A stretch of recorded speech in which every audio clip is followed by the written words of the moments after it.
ăn thử à, nó xuống muối rồi.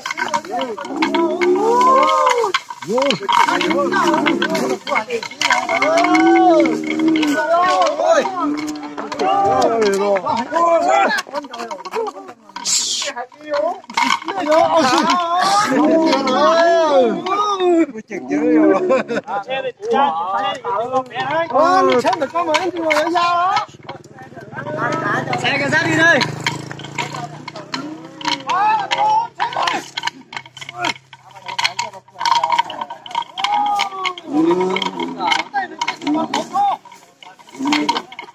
Có tụi mỏ tụi cuốn đợi đòi xịt trâu á tụi kìa. Này nó chỉ bánh giờ ấy, nó xịt tụi đa chứ đó. Tụi nó cuốn chè hả? Cuốn chè hả? Cho kìa tụi con đây.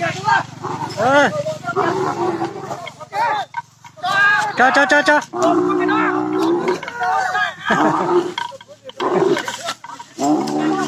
Chín rau à? Tụi nó khả năng dư lên trả là chín rau à? Chín chân rau à?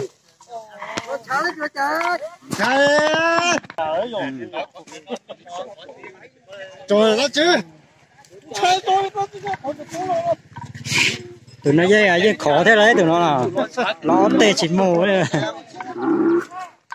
Trời nó đủ.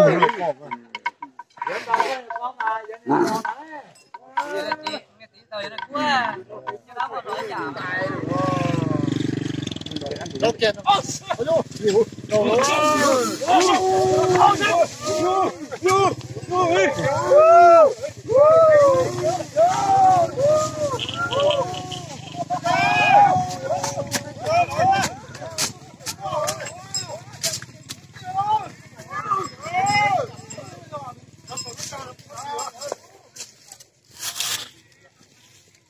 Ủa giờ có tụi hành luôn thế à?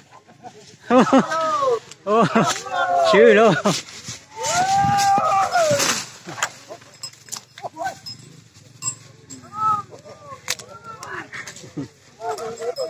Tụi ta phải nói cho anh nè.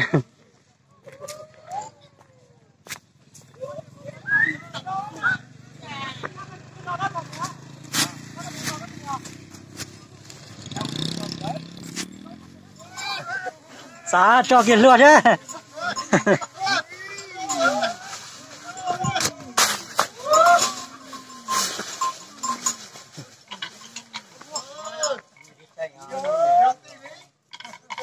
Tụi đu nó chua hành thế.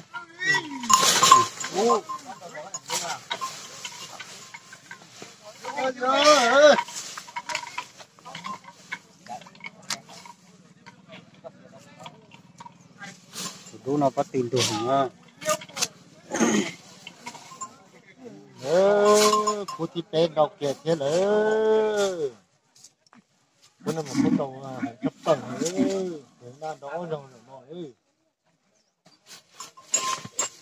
Cảnh đua mà vào tụi lọt xe ơi.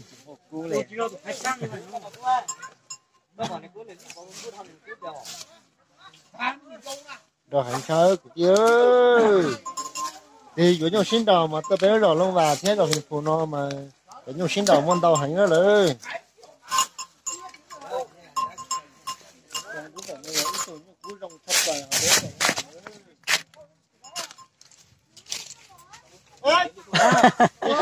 Ôi chà chơi show thế gì nữa nè.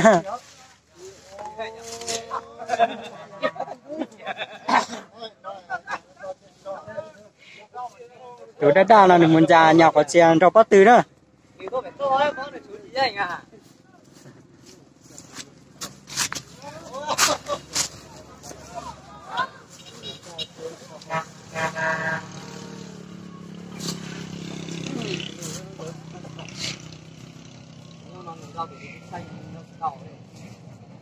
Show luôn.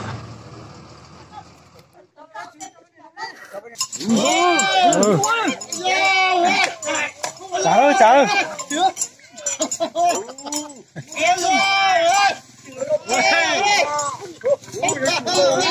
Rồi đi tiếp. Ôi tụi lon đá khó đùa nữa.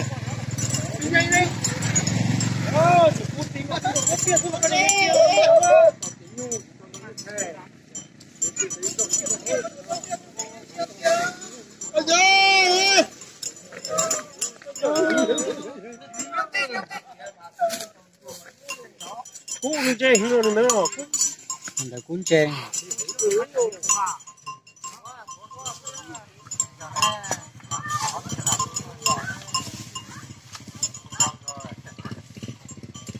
Đã giao rồi, đã tập khỏe.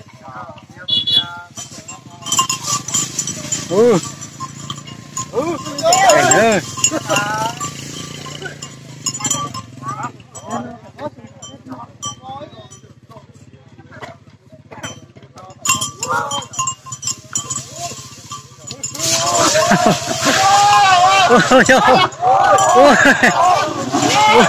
Chú luôn đó.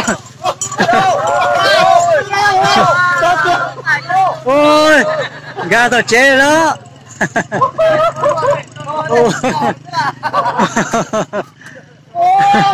Tay tự tin giải kia tao mà không luôn. Đây là đại ca rồi nhá. Đây là đại ca rồi. Cái này như mỏ cái ta xin lo kèo nữa.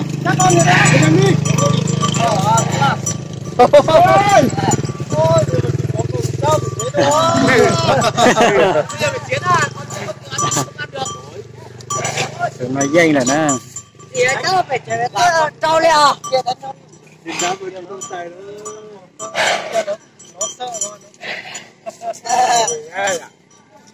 Cái xe lì nào thế đó, xe lì nào thế bé à, một cái gì mà sai được.